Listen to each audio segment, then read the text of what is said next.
Bueno, muchachos, iniciamos. ¿Listo? ¿Estamos listos? Juliana, ¿estamos listos? Sí, profe. Bien. Entonces, vamos a hablar de lo que es la inmunización RH.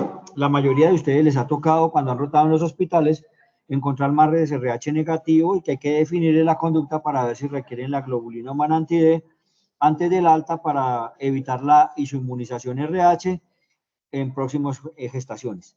Entonces, en ese orden de ideas, vamos a desarrollar el tema para que ustedes entiendan por qué se hace eso. Muy bien. Bueno, definición. La isoinmunización consiste en la producción materna de anticuerpos hacia un antígeno de membrana de los glóbulos rojos fetales, ausente en la madre, como respuesta a una sensibilización previa. Los glóbulos rojos son destruidos por el sistema retículo endotelial fetal después de producirse una reacción antígeno-anticuerpo, dando lugar a la anemia fetal o neonatal llamada enfermedad hemolítica perinatal, antiguamente conocida como eritroblastosis fetal. Para que este evento ocurra se necesita que la madre sea RH negativa y el padre del bebé RH positivo y que el bebé herede el grupo sanguíneo del padre, o sea, RH negativo. Porque lógicamente, si por alguna razón el padre es heterocigote y la madre que es negativa obtienen un bebé RH negativo, no habrá isoinmunización ni habrá incompatibilidad RH, porque sería compatible una madre RH negativa con un bebé RH negativo. Hasta ahí vamos bien. Sí, profe. Muy bien. Definiciones. Incompatibilidad eritrocitaria, presencia de antígeno en el glóbulo rojo fetal que no está presente en el glóbulo rojo materno. Entonces, el glóbulo rojo tiene alrededor de 51 antígenos. Los más importantes son el RH, que de lejos es el más importante, el RH, otros antígenos importantes son el KEL y el DUFI, y hay 51. Pero la mayoría de ellos no producen destrucción de los glóbulos rojos fetales, como sí lo hacen, en especial el D, que es el responsable de la inmunización RH, y menos importante, pero también puede producir anemización del feto, pueden ser los antígenos KEL en la membrana del glóbulo rojo del feto o el antígeno DUFI en la membrana del glóbulo rojo del feto. Pero por ahora, para esta patología, para esta charla, nos vamos a enfocar que los niños RH positivos son los que tienen en el glóbulo rojo el antígeno D, que ya vamos a ver de dónde viene. ¿Listo? Entonces, una incompatibilidad eritrocitaria es cuando la madre tiene un RH negativo, o sea, que no tiene el antígeno D en la membrana de su glóbulo rojo, pero tiene un bebé que sí tiene el antígeno D en la membrana del glóbulo rojo. Y algunos de los glóbulos rojos del niño pasan a la mamá y la mamá los detecta como que no son de ella y genera una respuesta inmunitaria. Entonces, la incompatibilidad eritrocitaria simplemente es madre con glóbulos rojos RH negativo y bebé con glóbulos rojos RH positivo. Eso genera lo que se llama la incompatibilidad RH, porque la mayoría de las veces es porque el glóbulo rojo del bebé tiene la proteína D mayúscula, que es la proteína encargada de generar la respuesta inmune, mientras que los glóbulos rojos de la mamá no tienen el antígeno D mayúscula o el antígeno RH y por lo tanto son RH negativo. Entonces decimos que la incompatibilidad RH se da cuando la gestante RH negativo tiene un producto de su gestación RH positivo. Y eso no significa que la paciente esté inmunizada, indica que la mamá tiene glóbulos RH negativos y que el bebé tiene glóbulos RH positivos. ¿Qué es la isoinmunización? Entonces, la isoinmunización es la presencia de anticuerpos maternos generados como respuesta frente a antígenos presentes en los hematíes o en los glóbulos rojos fetales. Entonces, ya una paciente está inmunizada cuando genera una respuesta que en un principio es de IgM y en un segundo evento de IgG, con la situación de que la IgM no atraviesa la placenta, pero la IgG sí, por tener menos peso, una molécula menos pesada, y por lo tanto puede pasar los poros de la placenta. Y ya cuando los glóbulos, cuando la materna produce anticuerpos, inicialmente IgM y posteriormente IgG, ya en ese momento ya hablamos de una isoinmunización, y esos anticuerpos, cuando logran pasar la placenta, los IgG, pueden producir destrucción de los glóbulos rojos del bebé y llevar a una anemia fetal.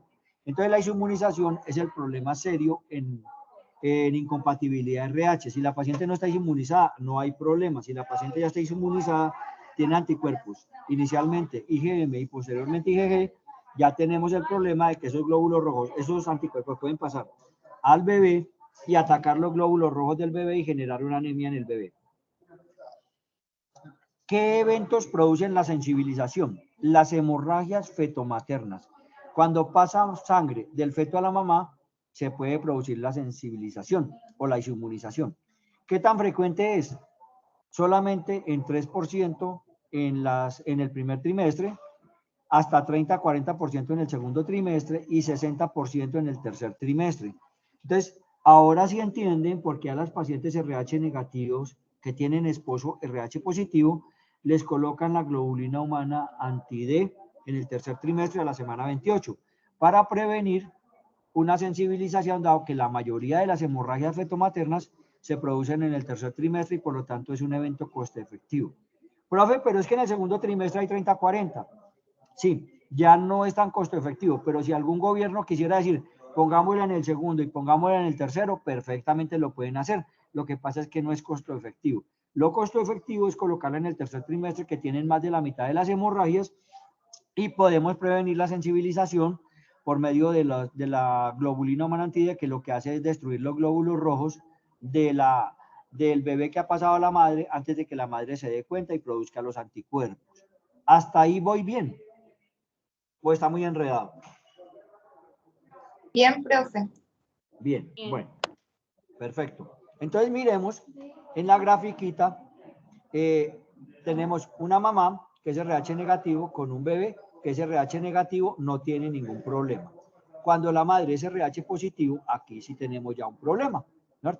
En el primer bebé usualmente se producen anticuerpos IgM, y no hay tanto problema, pero sin embargo si la hemorragia es repetitiva, podría generarse una respuesta inicialmente de IgM y posteriormente de IgG y generar problemas en este primer embarazo, pero la mayoría de las veces no ocurre así. Aquí tenemos los anticuerpos, le quedan a la mamá circulando entre embarazos, pero no pasa nada, y cuando se vuelve a embarazar, estos anticuerpos que estaban aquí dándose una siesta, encuentran que hay glóbulos rojos RH positivo e inmediatamente atraviesan la placenta y lo van a atacar y van a anemizar este bebé. En el primero no le pasó nada porque generó respuesta de IgM, que no pasa la placenta, pero en el segundo ya se genera una respuesta de IgG. Esos anticuerpos pasan la placenta y atacan los glóbulos rojos del bebé en el útero. Entonces ese es más o menos el sistema o lo que ocurre. Muy bien. ¿Qué tan importante es ese problema? Depende de muchas cosas. En la raza blanca, el 15% de las mujeres que se embarazan son RH negativas. En los afroamericanos, el 5 al 8%, en los asiáticos, 2%, y en los vascos, que es una población muy pura del norte de España, entre el 35 y 40% son RH negativos, porque ellos usualmente no se mezclan con otras poblaciones y por lo tanto permanecen siendo RH negativos. Entonces, ese es el problema que hay en esa población, que hay muchas personas susceptibles. Entonces, digamos que en Colombia, que es donde nosotros trabajamos, estamos en este rango. 15% de nuestra población, 10 a 15% es RH negativo. Yo soy RH negativo, pero por fortuna, pues como soy hombre, no tengo riesgo de embarazarme por ahora, todavía no hay la tecnología y no me interesaría, pero las mujeres RH negativos sí tienen el riesgo de, si encuentran una pareja RH positivo, tener un bebé RH positivo y generar toda esta respuesta de la que estamos hablando. Muy bien, entonces en Colombia la población RH negativa es más o menos del 15%, o sea, una de cada 10 a una de cada 6 personas es RH negativo. Bueno, Más o menos el 15% de las mujeres RH negativas se tornan sensibles luego de su primer embarazo si no se administra globulina.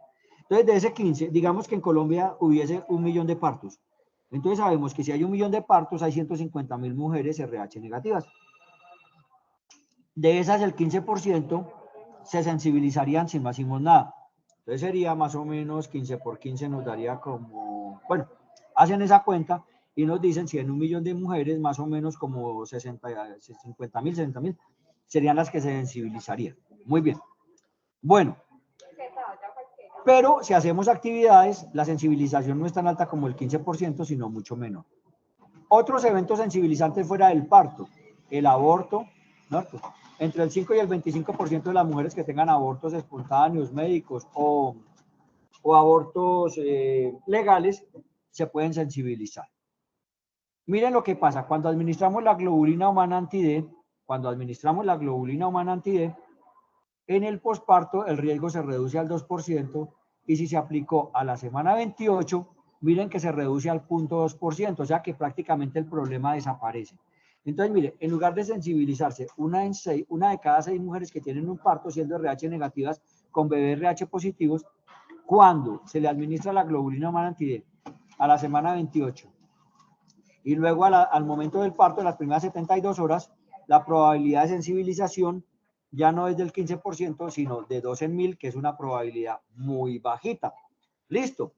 Entonces, hasta aquí estamos claros. Miren la diferencia entre el 15% y el 0.2 cuando administramos globulina humana anti-D a la semana 28 y al momento del parto en las primeras 72 horas.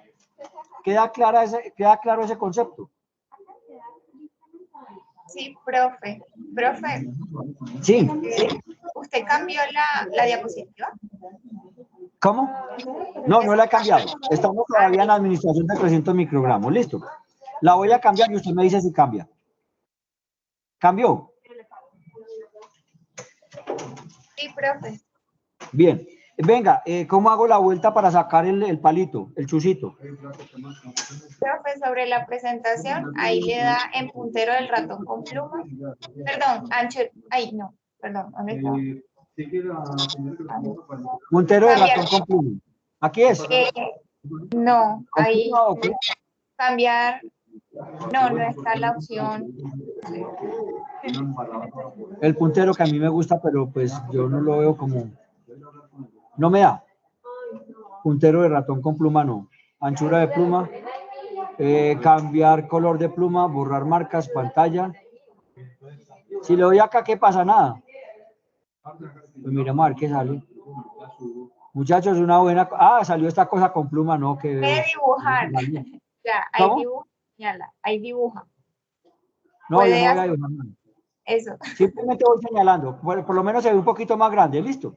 Con ese voy señalando. Bueno, entonces, ¿cuáles son los grupos sanguíneos implicados en la isoinmunización RH? El grupo antigénico principalmente implicado en la generación de los anticuerpos maternos es el RH. Recuerden que yo les dije que hay hasta 51 antígenos que se expresan en la membrana del glóbulo rojo. Eso pasa en las mamás, en los bebés y en los papás. Entonces, hay unos que son importantes y otros que no. ¿Cuáles son los que no son importantes? Los que no generan ningún tipo de reacción, no generan ningún tipo de anemia, pues eso no nos importa. Pero los que sí generan anemia fetal, eso sí nos importan. ¿Cuáles son? Hay un complejo que se llama DCE. Este complejo se localiza en el brazo corto del cromosoma 1 y es un grupo donde está el antígeno D, que es el llamamos el resus. Entonces, el RH es este. Y este es el más importante porque si bien estos pueden estar o no estar, cuando esta D está, decimos que es RH positivo y se genera toda la respuesta que dijimos. Y si esta D no está, decimos que es esta D minúscula, es RH negativo y son las madres que generan anticuerpos contra este D positivo y generan toda la cascada de inflamación y de respuesta inmune en la madre que va a destruir los glóbulos rojos del bebé cuando la IgG pase a través de la placenta materna y ataque los glóbulos rojos del bebé en el mismo organismo del bebé.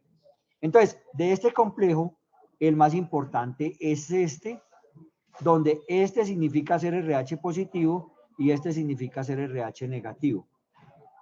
Entonces, cuando el papá tiene estos dos, es homocigote RH positivo. Cuando tiene estos dos, es heterocigote RH positivo. Y cuando tiene dos de minúsculas, es homocigote RH negativo. ¿Hasta ahí estamos de acuerdo? Estos dos son importantes, pero no tienen la importancia que tiene esto. El grupo sanguíneo RH lo determinan estas dos proteínas. Si está, es RH positivo, que es la de mayúscula, y si no está, es RH negativo, que es la de minúscula. Hasta ahí, ¿me han entendido, muchachos? Juliana. Sí, profe. Bien. Entonces resulta que este es el más importante de las proteínas que están en la membrana del glóbulo rojo de los seres humanos, en este caso del bebé. Pero hay otros grupos que también pueden dar algo de anemia. ¿Cuáles son esos grupos? Cuando se manifiesta en la membrana de estos glóbulos rojos una proteína llamada KEL, seguramente ese man fue el que lo descubrió, y una proteína llamada DUFI, seguramente esa señora o ese man fue el que descubrió esa proteína, pero estos pueden producir anemia, pero en menor proporción que lo que produce este grupo. Entonces, vamos sedimentando. De los 51 proteínas que expresa el glóbulo rojo, la más importante es el complejo CDE, que se localiza en el brazo corto del cromosoma 1, y la proteína más importante de este complejo es la D, cuando está presente es RH positivo y cuando no está presente es RH negativo. Para que sea RH negativa, los dos alelos tienen que ser de minúscula, o sea, no estar presentes. Si está presente uno solo, será heterocigote RH positivo, y si están presentes los dos, será homocigote RH positivo. ¿Por qué es importante esto? Porque si el papá es homocigote, todos los hijos de este papá y de esa mamá que es RH negativo serán RH positivo, y el problema lo tendremos en todos los casos.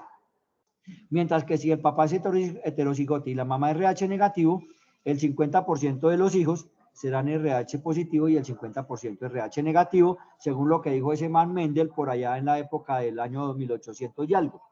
Muy bien. Entonces, digamos profe, que qué pena, una pregunta. Sí, claro.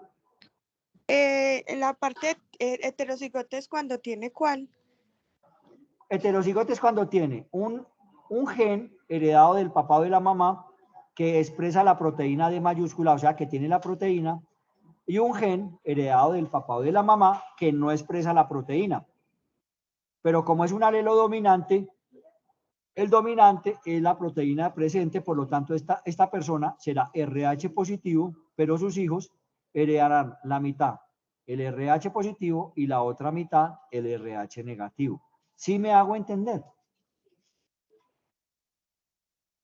Sí, señor. Bien, entonces listo. Resulta que este es el principal implicado, pero hay otros grupos que, si bien no son tan frecuentes, pueden implicar una anemia fetal, y son estos dos, que ahorita vamos a hablar un poquito de ellos, pero por ahora concentrémonos que el problema del RH está aquí, y que estando acá, el problema del RH está en esta D mayúscula y en esta D minúscula.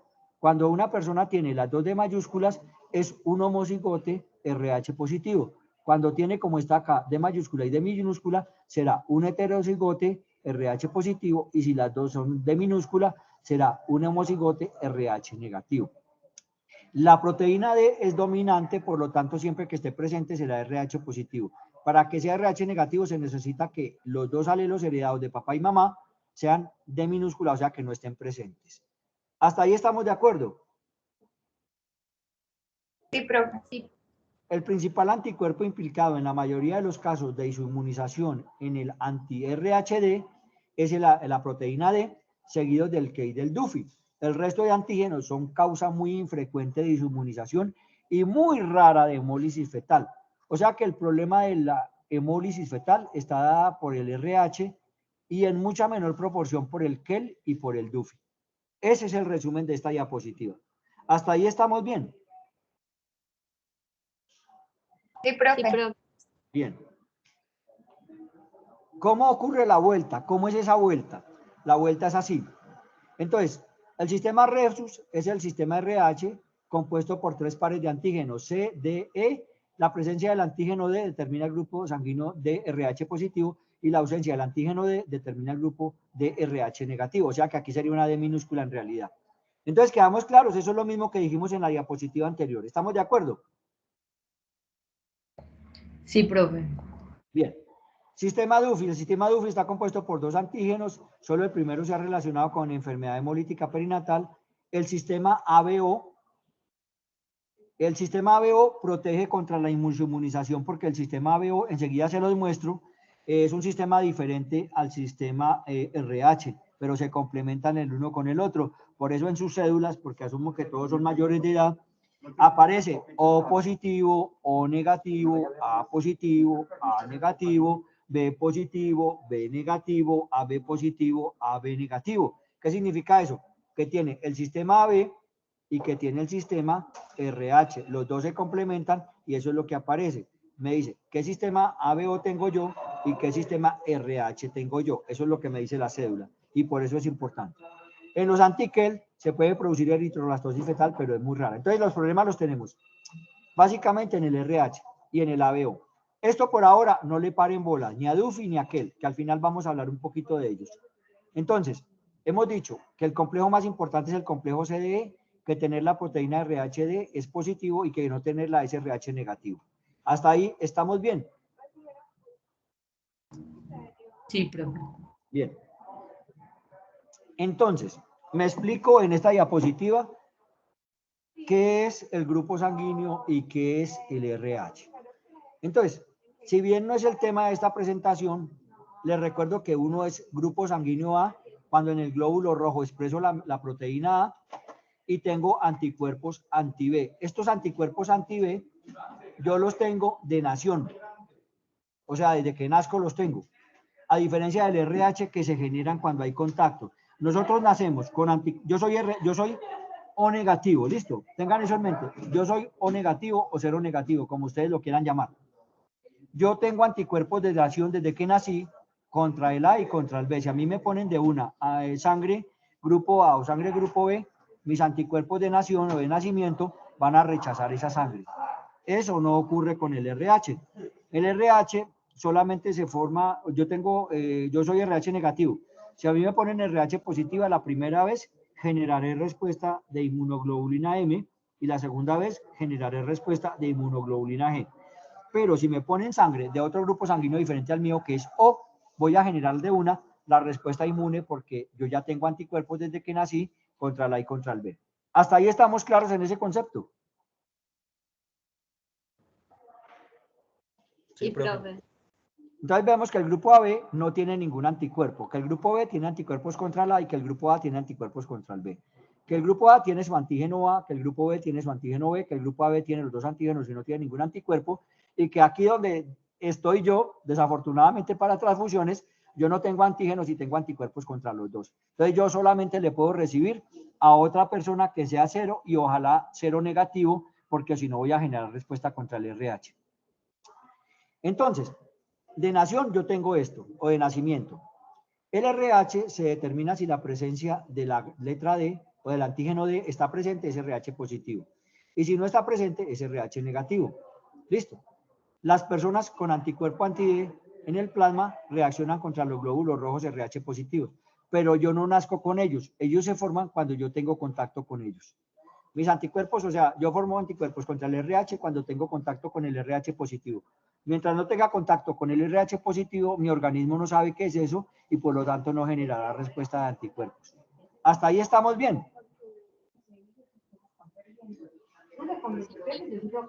Es lo mismo que hemos dicho en toda la presentación, ¿no es cierto? Muy bien. Los antígenos RH aparecen a la sexta semana de vida embrionaria porque la sangre se forma en la sexta semana de vida. Entonces, pacientes que tengan abortos a las 5 semanas no pueden generar isoinmunización, pero después de las 6 semanas es posible que una persona se pueda isoinmunizar, una materna se pueda isoinmunizar en un aborto, porque ya después de 6 semanas hay formación de los glóbulos rojos en los fetos. ¿Queda claro ese concepto cuando se forman los glóbulos rojos en los bebés? ¿Hasta ahí vamos bien? Sí, profe. Bien. Listo. ¿Por qué se da la isoinmunización? La isoinmunización RH puede ocurrir si un número suficiente de glóbulos rojos o eritrocitos de un feto RH positivo gana acceso. Venga, ¿qué pasó con mi puntero? Toca sacarlo, no, aquí está ya. Entonces, de un feto RH positivo gana acceso a la circulación de una madre RH negativo. Entonces, si un bebé RH positivo le pasa glóbulos rojos a través de la placenta a una mamá RH negativo, esta generará una respuesta inmune que ahorita vamos a ver cuál es. Entonces, la hemorragia fetomaterna suficiente para causar inmunización ocurre principalmente durante el parto. La gran mayoría del evento sensibilizante en una mujer RH negativo que tiene un bebé RH positivo es el momento del parto. ¿Listo? Factores clínicos específicos como cesárea, gestación múltiple, placenta previa, abruxo de placenta, remoción manual de placenta o manipulación intrauterina pueden incrementar el volumen de hemorragia fetomaterna. ¿Cuánto se necesita de sangre del feto para que se sensibilice la mamá? Entre 1.1 mililitro a 30 mililitros. Con esta cantidad, en cualquier volumen, tan bajo como este o tan alto como este, una materna se puede sensibilizar. Es lógico que si recibe un volumen tan bajito como este, tenga menos probabilidad de sensibilizarse que si recibe un volumen tan alto como este. ¿Hasta ahí estamos bien? Bien. Causas de inmunización. Lo hemos dicho nuevamente, la inmunización siempre se produce por un episodio de sensibilización previo que puede ser una hemorragia fetomaterna, que puede ser anteparto, la minoría de los casos. Acuérdense que los anteparto, 3% son en el primer trimestre, 30% en el segundo trimestre y 60% en el tercer trimestre, pero estos son la minoría. Mientras que la mayoría, más del 90% de las sensibilizaciones, ocurren en el intraparto, que son la gran mayoría, como dice acá. También se puede haber sensibilización si a la madre RH negativo se le transfunde glóbulos rojos RH positivos, o si hay intercambio de agujas con una persona que sea RH positiva, o si hay trasplantes de órganos de pacientes RH positivos. Pero el mayor volumen está aquí. Esto se los coloco acá por cultura general, pero el mayor volumen de sensibilización está en este punto y por eso está subrayado en negrilla. Hasta ahí vamos bien, la gran mayoría son acá, de los que ocurren acá, 3% son en el primer trimestre, 30% en el segundo trimestre y 60% en el tercero. Por eso ponemos la globulina humana anti-D aquí en el tercer trimestre. Y la gran mayoría de los eventos ocurren acá y por eso ponemos globulina humana anti-D en el posparto también en las primeras 72 horas. ¿Hasta ahí estamos bien? Sí, profe. Bien, seguimos. Un poquito de agua, muchachos, nos sobra. Bien. Entonces, miren la fisiopatología, ¿cómo ocurre? Entonces, hay un fenómeno de transfusión fetomaterna, sea en el primero, en el segundo, en el tercer trimestre o en el momento del parto. Glóbulos rojos fetales con el antígeno viajan por el torrente materno generando procesos inmunológicos. Los linfocitos B maternos identifican el antígeno fetal y generan respuesta IgM. La IgM no atraviesa la barrera placentaria y por lo tanto en el primer contacto, como tiene una vida corta de 4 a 6 semanas, el primer contacto de la madre con los glóbulos rojos del bebé, que son RH positivo, siendo ella glóbulos rojos RH negativo, usualmente no pasa nada. ¿Listo? Pero bueno, como la cosa se vuelve repetitiva, en un nuevo contracto, una nueva hemorragia, se genera una respuesta inmune diferente, se produce inmunoglobulina G que destruye los eritrocitos por macrófagos que atacan la membrana y que son capaces de atravesar la barrera fetoplacentaria, entonces van a la placenta, pasan al bebé y empiezan a destruir dentro del mismo bebé los glóbulos rojos del bebé. Entonces se produce la anemia fetal porque sus glóbulos rojos están siendo destruidos más rápido que los que él está produciendo y el feto tiene una capacidad, puede producir glóbulos rojos en la médula ósea, pero también tiene capacidad de producir glóbulos rojos en el hígado y en el vaso. Y al generarse la IgG que atraviesa la placenta y que empieza a destruir los glóbulos rojos, el bebé dice, venga, mis glóbulos rojos se están acabando muy rápido, venga, dígale a la reserva que arranque a producir glóbulos rojos. La reserva es el hígado, la reserva es el vaso, y por esa razón los niños que tienen una anemia fetal importante por una reacción de inmunización RH terminan con unhidros y con esplenomegalia y con hepatomegalia, porque el hígado se crece y el vaso también, tratando de producir muchos glóbulos rojos que van a ser muy destruidos muy rápidamente por los IgG, que generan la respuesta a través de los macrófagos y destruyen los glóbulos rojos. Fuera de eso, esa destrucción de glóbulos rojos lleva a que en el hígado se acumule todas esas bilirrubinas, biliverdinas, y todo eso hace que se produzca una hepatomegalia y con el tiempo un daño hepático. No sé si queda clara la fisiopatología de la inmunización y por qué la respuesta con IgM no tiene mayor problema, pero la respuesta con IgG sí. ¿Hasta ahí vamos bien? Sí, profe. Muy bien. ¿Cuáles son los eventos sensibilizantes? Todo suceso que puede favorecer el paso de eritrocitos del producto de la gestación, o sea, del bebé, a la circulación de la mamá es un evento sensibilizante. ¿Cuáles son los más importantes? Parto, cesárea, pérdida gestacional por encima del día 42 a la concepción, o sea, 6 semanas, porque dijimos que los glóbulos rojos fetales se forman a las 6 semanas. Evacuación de un embarazo molar porque la mola también expresa el antígeno RH. Aborto médico, embarazo ectópico después de 6 semanas y que tenga embrión. Procedimientos invasivos como biopsia corial, amniocentesis, cordocentesis, cerclaje, fetoscopia y la maniobra de Christeller, entre otros, que todo el mundo lo niega, pero la mayoría de la gente lo hace. Muerte fetal intrauterina, versión cefálica externa, traumatismo abdominal materno o hemorragia anteparto, o sea, por un abrucio de placenta, o sea, por una placenta previa, o sea, por una vasa previa o una inserción velamentosa del cordón. Queda claro cuáles son los eventos que pueden llevar a que la paciente se sensibilice. Cualquier evento de estos que produzca paso de glóbulos rojos del bebé a la mamá puede ser un evento sensibilizante, sea en el anteparto o sea en el intraparto, como el parto y la cesárea. Hasta aquí vamos bien. Sí, profe.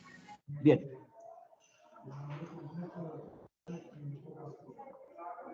¿Cuánta dosis de inmunoglobulina humana le tengo yo que poner a una mamá para evitar que un evento sensibilizante me genere anticuerpos IgG que destruyan los glóbulos rojos del bebé? Entonces, la dosis se debería ajustar de acuerdo con el grado de hemorragia fetomaterna, estimada mediante un test que se llama el test de Kleihauer-Betke, determinación de la hemoglobina fetal o citometría de flujo en dicha hemoglobina fetal. Se deberían administrar 20 microgramos de gamma globulina anti-D por cada mililitro de hemorragia fetomaterna. Dijimos que los eventos sensibilizantes van desde 0.1 mililitro hasta 30 mililitros. ¿Cuál es el problema? Que esta prueba no la tenemos nosotros disponible o no la hacemos de rutina. Entonces, ¿qué hacemos nosotros? Al bulto, a lo bruto resolvemos ese problema. ¿Cómo lo resolvemos? Todo evento sensibilizante le colocamos 300 microgramos de inmunoglobulina humana anti-D para prevenir la sensibilización de la mamá. Doctor, ¿por qué no le ponemos 50? ¿Por qué no le ponemos 100? Porque en el momento la presentación que tenemos en Colombia de la inmunoglobulina humana anti-D es de 300 microgramos. Entonces, si tiene un aborto, le ponemos 300, si tiene un ectópico, le ponemos 300, si tiene una placenta previa y tuvo un sangrado importante, le ponemos 300, si está en un posparto, le ponemos 300, si tiene la semana 28 y le vamos a poner la globulina humana anti-D que recomienda la RIA la semana 28, le ponemos 300 y nuestra disponibilidad de 300 hace que siempre que haya un evento sensibilizante vamos a colocar 300 microgramos que son capaces de sensibilizar 15 mililitros de glóbulos rojos o 30 centímetros de sangre total. Son capaces de neutralizar 15 mililitros de glóbulos rojos o 30 centímetros de sangre fetal. Hasta ahí vamos bien.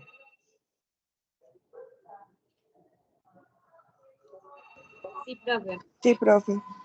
Bien, entonces digamos que si bien no es bueno que no tengamos cómo medir la cantidad de sangre que le pasa del bebé a la mamá, esto nos favorece a los médicos porque resolvemos el problema con 300 microgramos intramuscular, dosis única de inmunoglobulina humana anti-D y sale para pintura. ¿Listo? ¿Queda claro ese concepto? Todo evento sensibilizante lo tratamos con 300 microgramos de inmunoglobulina humana anti-D porque no tenemos forma de medir cuánta sangre pasó. Listo. Y asumimos que usualmente es menos de 30 mililitros. ¿Hasta ahí estamos bien? Sí, Bueno, profe. supongo que listo. Entonces, ¿cómo prevenimos que una madre llegue a un estado de su inmunización o que tenga en su organismo inmunoglobulina tipo IgG que destruya los glóbulos rojos de sus bebés RH positivos? Entonces, seguimiento a las pacientes vulnerables y aplicación de gamma globulina a estas pacientes vulnerables. Esto es lo primero que hay que hacer. ¿Cómo se hace esa vuelta? Se hace así. Entonces, en las gestantes RH negativas se determinarán los anticuerpos irregulares o CUMS indirecto cada mes 16, 20, 24 y 28. Algunos dicen 20, 24 y 28 y no hay problema. No solicitar anticuerpos en un periodo de un mes posterior a la administración de la globulina humana anti-D a la semana 28, porque la misma inyección de globulina humana anti-D hasta en el primer mes puede dar títulos positivos en el CUMS indirecto de 1 en 2, 1 en 4 o en 1 en 8. Por esa razón, cuando yo coloco la globulina humana anti-D a la semana 28, no le debo hacer más CUMS a la señora y esperar al momento del parto para repetir. A todas las pacientes embarazadas se les debe determinar al momento de ingresar al control prenatal el grupo sanguíneo y el RH, y si es RH negativo, solicitar anticuerpos irregulares con CUMS indirecto de entrada para saber si esa paciente está sensibilizada o no. Hasta aquí vamos bien. Sí, profe. Esto lo coloco más adelante en una nueva diapositiva, pero ustedes en el control prenatal de una paciente RH negativa, de una vez hemoclasifican a la señora para saber que es RH negativa y de entrada le piden un CUMS indirecto para saber que la paciente no está sensibilizada. Si no está sensibilizada, le deben pedir CUMS, sea a la semana 16 o a la semana 20, y luego cada mes, semana 24 y 28, a la semana 28 le van a aplicar la globulina humana anti-D, no le hacen más CUMS a esa señora y el próximo CUMS se le hace en el momento del parto si el bebé es RH positivo. Si el bebé es RH negativo, no hay inmunización y por lo tanto no hay que hacer nada. ¿Queda claro ese concepto? Sí, profe. Bien. Entonces, en las pacientes no inmunizadas negativas, hay algo que a futuro, pero por el momento por costos no está asequible a nuestro medio, que es en las gestantes RH negativas. A futuro se les determinará el grupo sanguíneo fetal por estudio del ADN fetal en sangre materna. Por ahora los costos no permiten realizar este examen de rutina y concentrar todos los esfuerzos en gestantes con bebés RH positivo. Entonces, a futuro, nosotros en la sangre de la mamá vamos a poder determinar en el ADN fetal si el bebé es RH positivo o negativo. Y si el bebé es RH negativo, no le tendremos que hacer nada. Y si es RH positivo, vamos a hacer todo. Como esa prueba no la tenemos en nuestro medio, a todos los hijos de una madre RH negativa que tenga un esposo RH positivo, le haremos todo lo que hay que hacer, pensando en que el bebé es RH positivo, aunque puede ser RH positivo o RH negativo, mientras no hagamos esta prueba para determinarlo en sangre materna. Entonces, digamos que esa prueba a futuro nos va a servir, pero por el momento no la tenemos disponible por costos. Bueno, en la semana 28 de gestación se aplicará una dosis de 300 microgramos de globulina humana anti-D a todas las gestantes RH negativo con CUMS indirecto negativo y de pareja RH positivo. Punto de examen, entonces para que sepan, aquí sale una pregunta para el examen. Anoten la que les estoy dando un datico para el examen final, que yo sé que es acumulativo y es largo. Entonces, en el posparto se le administra otra dosis de 300 microgramos de globulina humana anti-D en el posparto inmediato en las primeras 72 horas, pero ya aquí se tiene en cuenta el RH negativo de la mamá, el RH positivo del bebé y el CUMS indirecto negativo de la mamá. Entonces, ¿a quién se le pone globulina humana anti-D en el posparto? A una paciente que sea RH negativo, su bebé sea RH positivo y el CUMS indirecto sea negativo. ¿Queda claro este concepto? Esta es una pregunta del examen para que sepan del final dentro del día 9. ¿Listo? ¿Les queda claro? Sí, profe.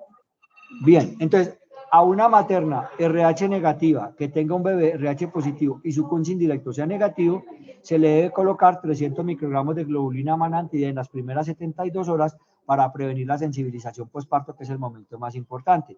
¿Cuánto cubre? Ya lo dijimos, hasta 30 mililitros, ya lo habíamos dicho que la globulina humana anti-D de 300 microgramos cubre hasta 30 mililitros de sangre total o 15 mililitros de glóbulos rojos. ¿Queda claro ese concepto? Entonces, en la semana 28 se le pone a una paciente que sea RH negativa tenga un Kunz indirecto negativo y el esposo sea RH positivo. Pero en el posparto se le pone a una materna que sea RH negativa, el bebé sea RH positivo, aquí ya no nos importa el esposo, sino el bebé que sea RH positivo y el Kunz indirecto siga siendo negativo. No sé si queda clara esta pregunta del examen.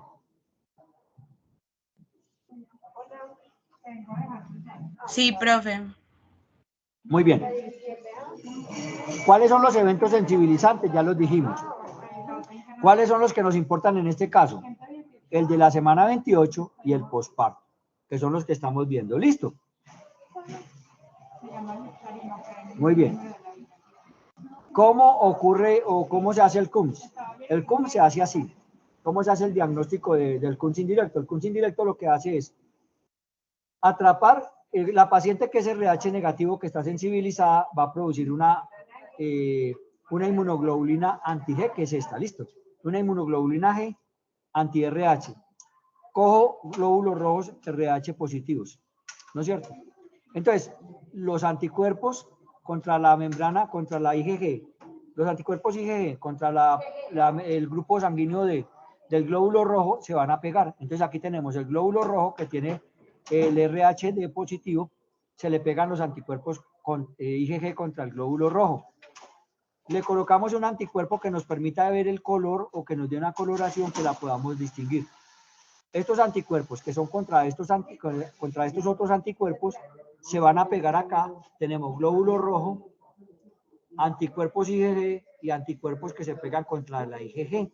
Y esto nos permite ver la aglutinación y les decimos que este Kunz indirecto es positivo.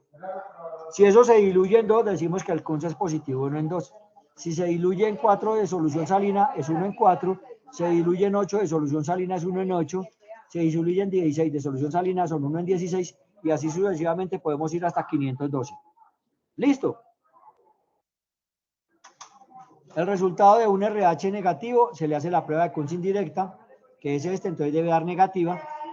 A la semana 28 de gestación, para definir la aplicación de la profilaxis, se le coloca si el Kunz indirecto es negativo, y en las 72 horas posterior al parto o cualquier evento sensibilizante, se le coloca nuevamente una globulina humana anti-D de 300 microgramos. En general, toda gestante debe tener una hemoclasificación desde el primer control prenatal y tanto el grupo sanguíneo como el RH. Entonces, esto simplemente explica lo que ya hemos dicho en las anteriores diapositivas. Hasta ahí vamos bien. ¿Cómo se produce la reacción antígeno-anticuerpo? Listo, muy bien. ¿Cómo medimos los títulos? Entonces, en la paciente RH negativa no sensibilizada, solicitamos los Kunz directos así. Al ingreso al control prenatal, semana 16, semana 20, semana 24, semana 28.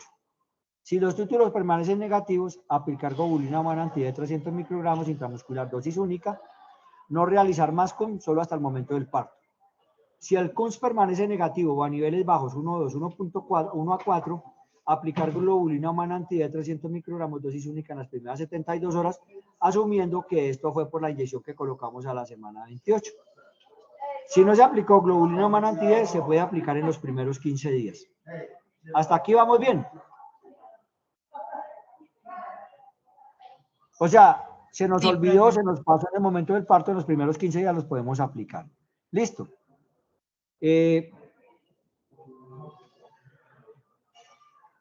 Si después de 15 días no se aplicó, podemos hacerle un nuevo Kunz indirecto.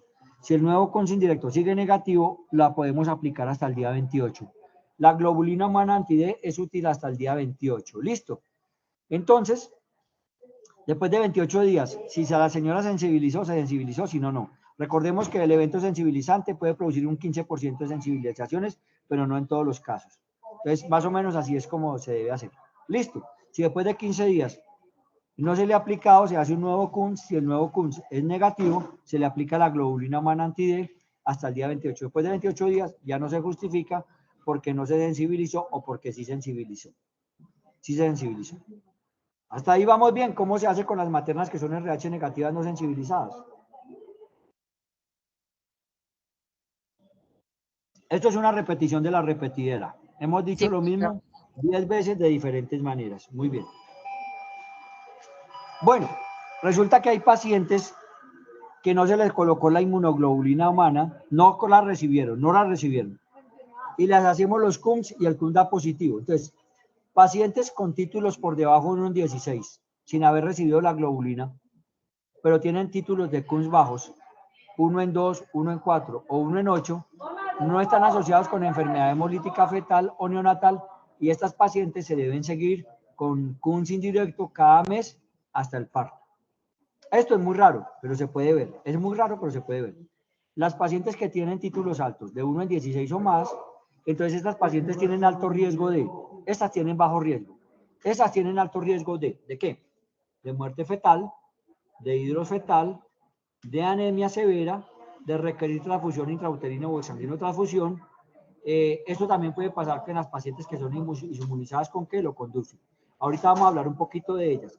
El problema del KEL y del DUFI es que esta isoinmunización no se asocia a los títulos. Miren que aquí los títulos, si es 1 en 16, tiene riesgo que le pase todo esto. Y si es menos de 1 en 16, la posibilidad es muy baja y solamente se sigue con CUMS. Pero en DUFI y en KEL, cualquier título se puede asociar con isoinmunización, con hidros y con muerte fetal. Por eso en ellos, todas las pacientes se deben seguir con arteria, con velocidad sistólica de la arteria cerebral media. Ahorita vamos a ver. Entonces, hasta el momento solo hemos hablado de las que no están sensibilizadas. Ahorita vamos a hablar de las que ya están sensibilizadas. ¿Listo? Aquí volvemos a decir lo mismo. La paciente que presente titulaciones positivas de anticuerpos irregulares, independiente de su titulación, será considerada como inmunizada si no ha recibido globulina humana anti-D. Pacientes de bajo riesgo, títulos de bajos de menor de 1 en 16, no están asociados con enfermedad hemolítica fetal o neonatal y por lo tanto el seguimiento es con CUMS. Si llega a pasar a 1 en 16, pasa a ser de alto riesgo. Títulos de 1 en 16 o más, doctor, buen día. De anticuerpos irregulares, presencia de antecedente de alto riesgo y la presencia de títulos mayores de 1 en 16 genera una paciente de alto riesgo independientemente de los anticuerpos irregulares. Muy bien. Puede presentarse la muerte fetal debida a inmunización, hidros. Bueno, lo que quiere decir esto es lo siguiente. Si una paciente tiene antecedente de muerte fetal por inmunización, de hidros o de anemia fetal severa y requirió transfusión, independientemente de los títulos, esta paciente siempre será de alto riesgo. Una paciente que tenga antecedente de hidros, de muerte fetal o de inmunización que requirió transfusión fetal, es una paciente de alto riesgo, así tenga los títulos por debajo de 1 en 16 o 1 en 2, 1 en 4. Entonces, el alto riesgo es tener los títulos por encima de 1 en 16, o tener un evento adverso debido a una inmunización. Las dos cosas generan que la paciente sea de alto riesgo. Muy bien. Bien. La paciente de bajo riesgo dijimos que la seguiremos con CUMS indirectos seriados mensuales y mientras la titulación sea menor de 1 en 16, sigue igual. Si pasa a 1 en 16, ella se vuelve de alto riesgo y ya entonces lo que hay que hacer es seguimiento con velocimetría de la arteria cerebral media. ¿Listo? El CUMS indirecto, si se superan los títulos de 1 en 8, o sea, el nivel crítico que es 1 en 16, ya esa paciente pasa a ser de alto riesgo y requiere seguimiento con velocimetría de la arteria cerebral media. Muy bien. Ya cuando la paciente está inmunizada y se vuelve de alto riesgo, la cosa cambia. Estas pacientes, el seguimiento se hace con estudio de Doppler, es el método principal de control y seguimiento fetal en la gestante inmunizada, catalogada como de alto riesgo, y se debe realizar cada 2 semanas a partir de la semana 20, determinando velocidad sistólica en la arteria cerebral media, esta es la sigla, velocidad sistólica de la arteria cerebral media, o presencia de cualquier signo de hidros o de anemia fetal. ¿Listo?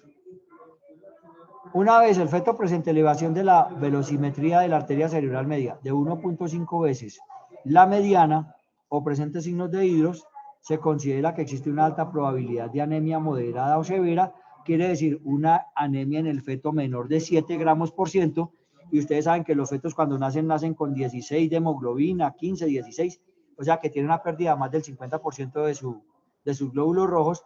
Entonces, este bebé cuando tiene una velocimetría de la arteria cerebral media por encima de 1.5 veces la mediana, es tributario de cordocentesis para realizarse un evento de transfusión intrauterina si tiene menos de 35 semanas de gestación. Profe, ¿y por qué menos de 35? Porque si tiene más de 35, es mejor sacarlo y hacerle todo afuera a través de una exsanguinotransfusión, porque la cordocentesis tiene riesgo de morbilidad y de mortalidad fetal. Hasta ahí voy de acuerdo, vamos bien. Entonces las que ya están sensibilizadas con 1 en 16 se siguen con velocimetría de la arteria cerebral media, Doppler de la arteria cerebral media, que ya lo habíamos visto en el seminario de RCIU. Entonces ya lo que se mide allí ya no es la onda, sino la velocidad de la sangre. Hay unas tablitas y si la velocidad de la sangre está 1.5 veces por encima de la media, significa que ese feto está muy anémico y tiene que ir a cordocentesis si tiene menos de 35 semanas. Si tiene más de 35 semanas, se va de parto. Y de parto usualmente por cesárea porque es un bebé muy comprometido. Hasta ahí voy bien. Sí, profe. Gracias. Muy bien. Entonces, ¿a quién se le hace, en una paciente de alto riesgo, a quién se le hace transfusión fetouterina? Por cordocentesis. La mortalidad en buenas manos es del 2%. La mortalidad en personas que no tienen experiencia puede ser hasta del 20 al 30%, o sea, 1 de cada 2 o 1 de cada 3. La mortalidad de todas maneras existe y existe el riesgo de muerte por la complicación grave de la anemia o muerte porque se chuza el cordón y queda sangrando. Entonces, usualmente se hace en vena umbilical, en asa libre del cordón, y cuando se hace la cordocentesis se le toma al feto muestra para hemoglobina, hematocritos, reticulocitos, bilirrubina total y directa. También hemoclasificación y Kunz indirecto. Se transfunde con glóbulos rojos negativos, usualmente seronegativos, frescos, que tengan un hematocrito entre el 70 y el 80%, y en lo posible que sean desleucocitados e irradiados para prevenir infecciones o reacciones fetales anormales. ¿Cuánta sangre se le pone? Con esta fórmula se saca la dosis, que es el volumen fetoplacentario, que está dado por el peso fetal estimado en gramos por punto 14, por hematocrito final que yo deseo, por el hematocrito inicial, que es el que tiene el bebé cuando yo le hago la cordocentesis, dividido por el hematocrito de la sangre que le voy a transfundir, que puede ser entre el 70 y el 80%. ¿A quién le interesa esto? Al fetólogo, al que va a hacer la vuelta, al que le va a hacer la cordocentesis, al que va a hacer la transfusión. A nosotros nos interesa como cultura general, pero digamos que este dato es importante para el fetólogo, que es el que tiene que pedir cuánta sangre va a pedir, qué le tienen que hacer a esa sangre, cómo la van a desleucocitar, cómo la van a irradiar, cuánto hematocrito tiene que tener y qué grupo sanguíneo debe ser. Pero igual nosotros debemos saber cómo se hace eso, ¿listo? Y ellos usualmente cuando hacen la cordocentesis aprovechan para tomar muestra para todos estos exámenes del bebé. Hasta ahí vamos bien. Sí, Recuerden profe. que esta transfusión intrauterina tiene una mortalidad importante. En buenas manos del 2 al 5% y en malas manos hasta de un 50%, del 30 al 50%. Muy bien. ¿Cuándo se termina la gestación en una gestante RH negativa sensibilizada?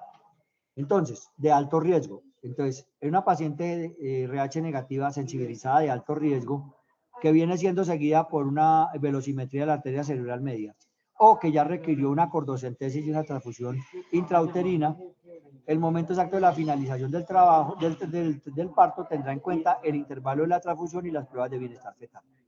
Entonces, en fetos no transfundidos, sencillo, semana 37, como todo en la obstetricia. ¿Listo? Alrededor de la semana 37, dependiendo si tiene una preeclampsia, si tiene un RCIU, si tiene un hipotiroidismo, si tiene una placenta previa, si tuvo un abrucio, si rompió membranas, si tiene una PP. Todo eso suma, pero en general, si todo va bien, una paciente RH negativa sensibilizada que no ha requerido transfusión no debería pasar de 37 semanas. La vía del parto. Entonces, en las pacientes con sospecha de anemia leve a moderada, no existe contraindicación para el parto vaginal, pero se tendrán en cuenta condiciones obstétricas y se requiere vigilancia estricta en el trabajo de parto, con monitorización continua en institución con capacidad resolutiva.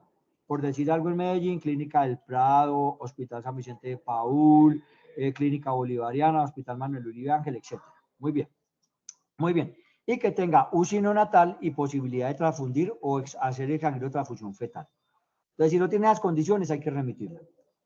Sospecha de anemia fetal grave.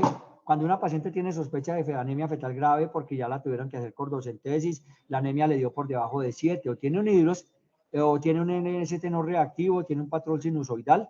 Recuerden que cuando hablamos de monitoreo del patrón sinusoidal es dado por anemia aguda en pacientes con inmunización o presencia de hidros.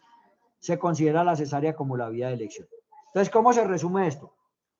Si una paciente ya requirió transfusión intrauterina, el momento de terminar el embarazo es la semana 35. ¿Por qué?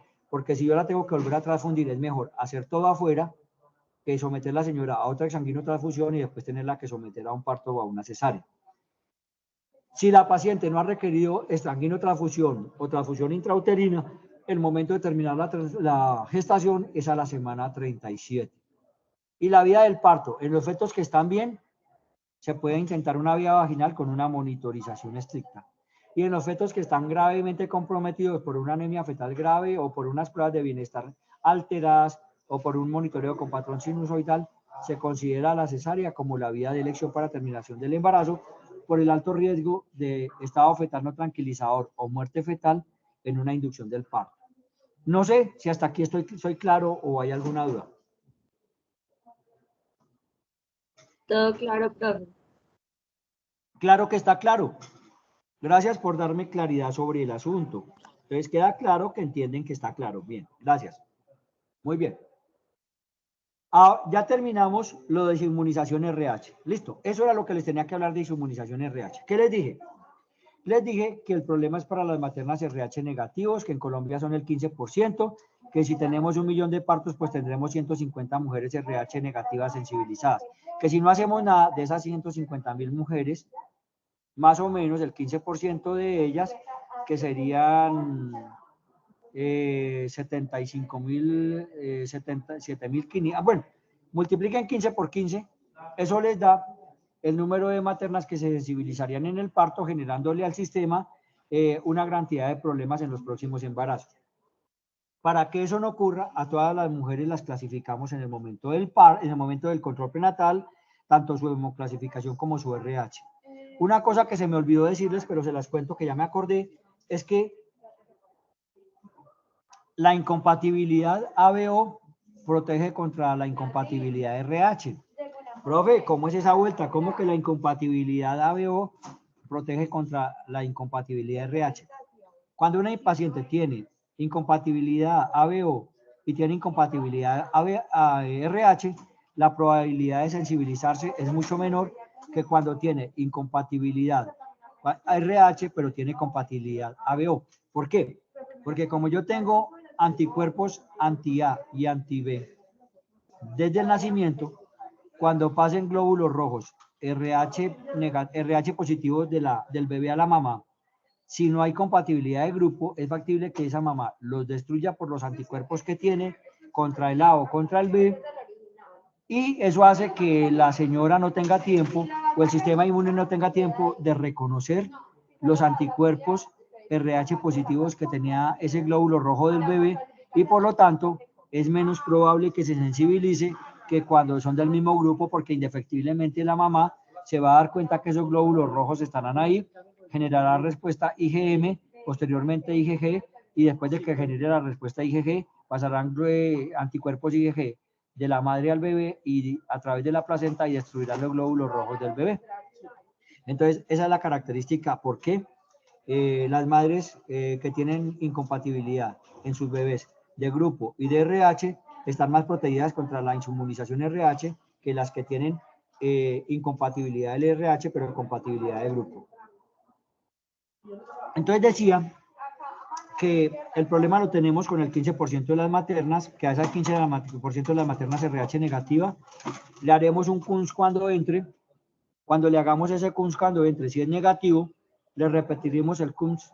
Lógicamente, si el esposo es RH positivo, porque cuando el esposo es RH negativo y la madre es RH negativa, pues no tenemos incompatibilidad RH. Suponiendo, lógicamente, que el esposo es el papá del bebé, pues eso es un acto de buena fe. Entonces, en eso no hay ningún problema. Si la mamá es RH negativa y el papá es RH negativo, pues igual haremos el primer KUNS para ver que no esté sensibilizada. Podemos hacer un KUNS por la semana 28 y no tiene ningún problema. Al momento del nacimiento se clasificará el bebé, y si el bebé es RH negativo, que es lo de esperar en ese caso, no habrá que hacer absolutamente nada. ¿Listo? Pero como ese no es el caso, entonces estamos hablando de que una madre RH negativa con esposo RH positivo, le haremos clasificación al momento de ingresar, le haremos un KUNS indirecto. Si es negativo, le haremos KUNS indirecto. Semana 16 o 20, como ustedes quieran, 24 y 28. Siguen siendo negativos los KUNS indirectos que miden anticuerpos IgG circulantes de la madre en la circulación pues de ella, cuando tomamos la muestra. Entonces, se hace el Kunz indirecto, sigue siendo negativo a la semana 28 porque sabemos que el 60% de los eventos sensibilizantes ocurren en el tercer trimestre. Colocamos la globulina humana anti-D, 300 microgramos intramuscular, dosis única. Eso hará que la paciente tenga menos riesgo de sensibilización en el tercer trimestre. No hacemos más Kunz, no hacemos nada.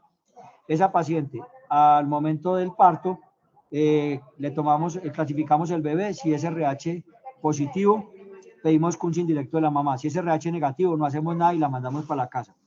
Si es RH positivo, solicitamos el Kunz indirecto. Si ese Kunz indirecto es negativo, le colocamos nuevamente globulina humana anti-D 300 microgramos en las primeras 72 horas y la señora se va para la casa y queda con un riesgo muy bajo de haberse inmunizado, menos del 0.2 como habíamos dicho en la diapositiva, y solucionado el problema.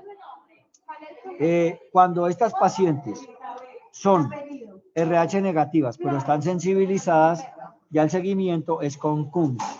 Si el Kunz es menor de 1 en 16, o sea, 1 en 2, 1 en 4, 1 en 8, no ha recibido Resuman o no ha recibido globulina humana anti-D, asumimos que están sensibilizadas, pero que tienen una sensibilización de bajo riesgo, y esa sensibilización de bajo riesgo la seguiremos con Kunz mensuales hasta el final del embarazo, que debe ser alrededor de la semana 37-38. Si esa paciente con ese Kunz de alto riesgo, pues dejémoslo semana 37 para que no nos enredemos. Si ese Kunz de bajo riesgo se da hasta la semana 37, ahí terminamos el embarazo. Si ese Kunz, que era de bajo riesgo, se vuelve de 1 en 16 o más, la paciente pasa a ser de alto riesgo. Al pasar a ser de alto riesgo, le hago la velocimetría de la arteria cerebral Doppler cada 2 semanas. Cada 2 semanas. Si llega un momento en que la velocimetría de la arteria cerebral Doppler me da 1.5 veces múltiplos de la mediana, tendré que llevar esa paciente a una cordocentesis. La cordocentesis me permitirá tomar unas muestras del bebé, tomar una hemoglobina de hematocrito del bebé, hacerle el cálculo de la sangre que le voy a poner, ponerle sangre RH negativa, que sea del mismo grupo, o sangre O negativo. Yo le pondría sangre O negativo, que no tiene ningún problema en ningún caso. Le pondríamos sangre O negativo con un hematocrito del 70 al 80%, se calcularía el volumen según la fórmula. Esos glóbulos rojos tienen que ser desglucositados e irradiados, y seguimiento nuevamente con el velocimetría de la arteria cerebral Doppler. Lo normal, si vuelve a dar 1.5 veces la mediana, habrá que llevarla nuevamente a una nueva transfusión. Lo normal es que las pacientes, usualmente cuando ocurre la anemia, el hematocrito puede estar de 30 para abajo, 25, algo así. Y cuando se transfunde, usualmente queda en 40. Lo normal es que una materna RH negativa sensibilizada que requirió transfusión pierda un punto del hematocrito por día. O sea, si queda en 40, mañana estará en 39, pasado mañana estará en 38 y así sucesivamente. Entonces, a las 2 semanas, a medida que se sigue la inmunización, porque pues la inmunoglobulina G de la mamá sigue circulando en el bebé, los glóbulos, sí, la inmunoglobulina de la mamá que ha pasado a través de la placenta sigue circulando en el torrente sanguíneo del bebé y le va destruyendo sus glóbulos rojos, le va bajando el hematocrito un punto por día. Entonces, alrededor de los 14 días puede estar en 26, 27 de hematocrito.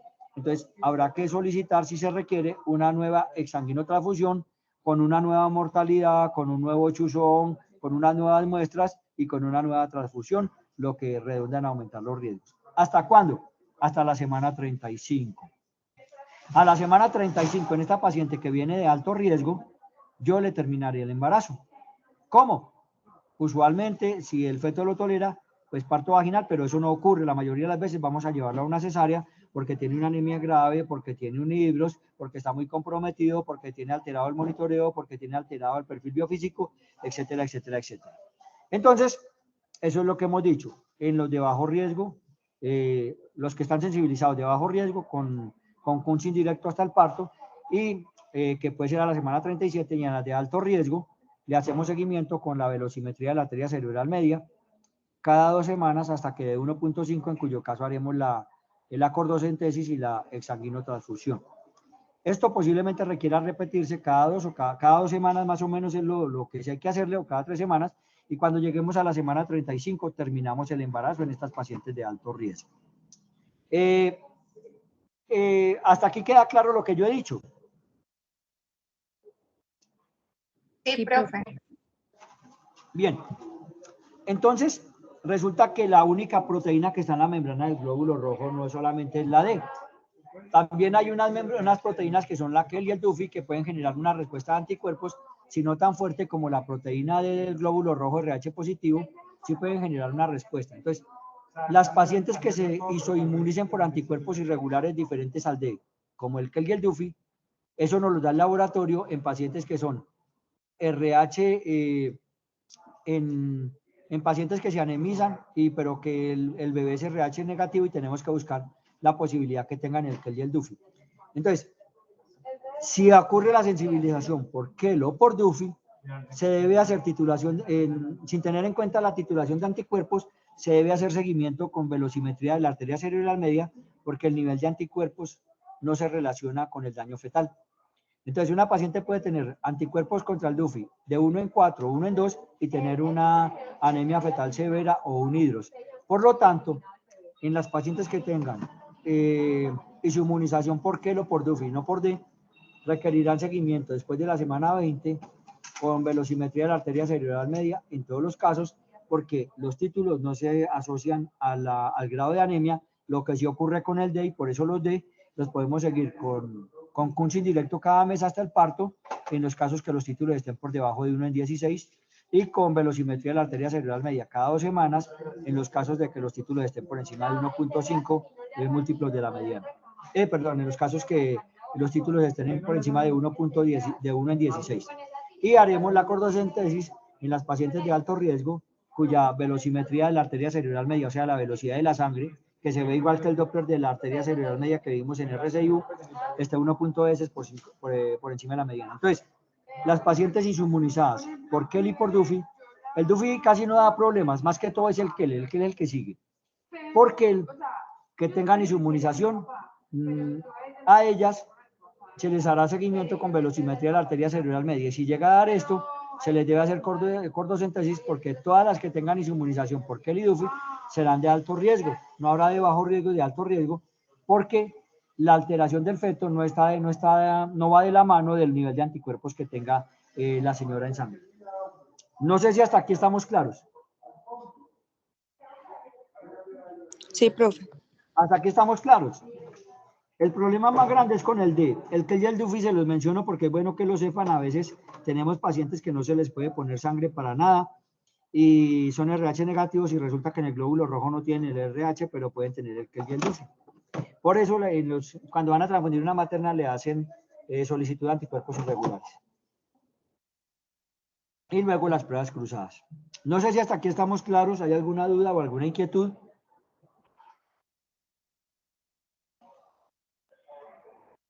Juliana, ¿vamos bien?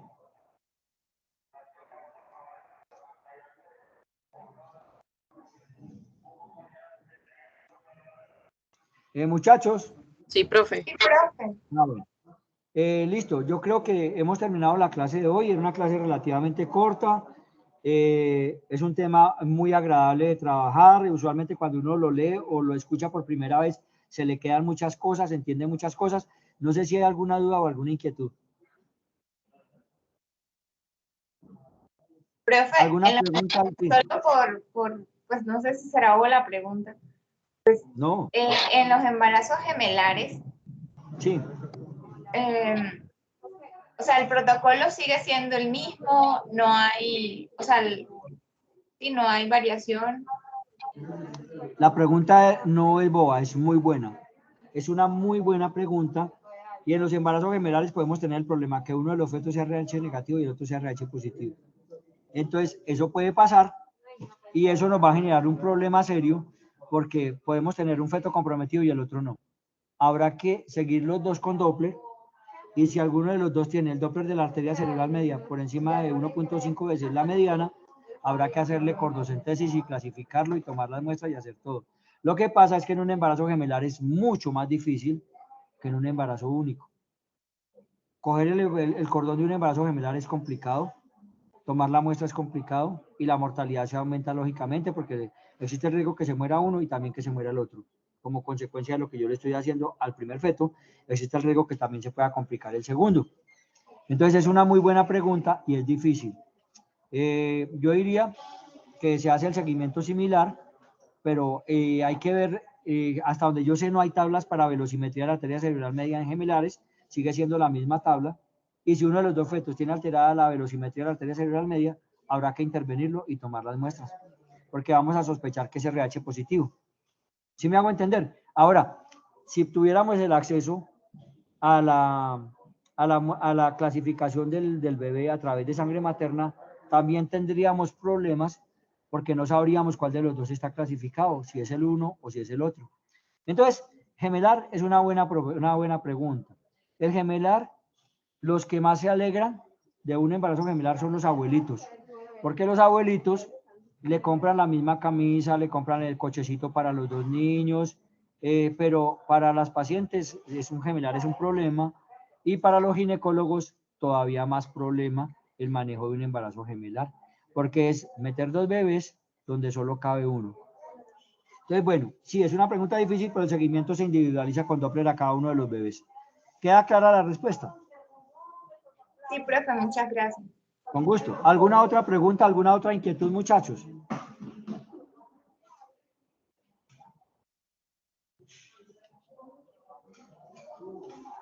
Nada. Bueno, muchachos, entonces que conste que hoy los mando a almorzar temprano, a las 11:25 los mando a almorzar, una clase relativamente corta y muy agradable de entender. La próxima y última clase vamos a hablar de trastornos tiroideos y ya el próximo jueves, que es el 9, será el examen final. ¿Listo? ¿Quedamos claros hasta ahí? Sí, profe. Entonces, Gracias, profe. las preguntas mías, muchachos, básicamente el examen es acumulativo, pero lógicamente se enfatizarán en los temas nuevos. Ya saben la pregunta ya les dije la pregunta de inmunización por juiciosos. Listo, ya saben, si una materna es RH negativo, si el bebé es RH positivo y el CUNS indirecto es negativo, le coloco en las 72 horas, le coloco la globulina humana antider para prevención de inmunización. Si es en la semana 28, debe ser madre RH negativo, bebé RH, esposo RH positivo y CUNS indirecto negativo. ¿Listo? Fácil.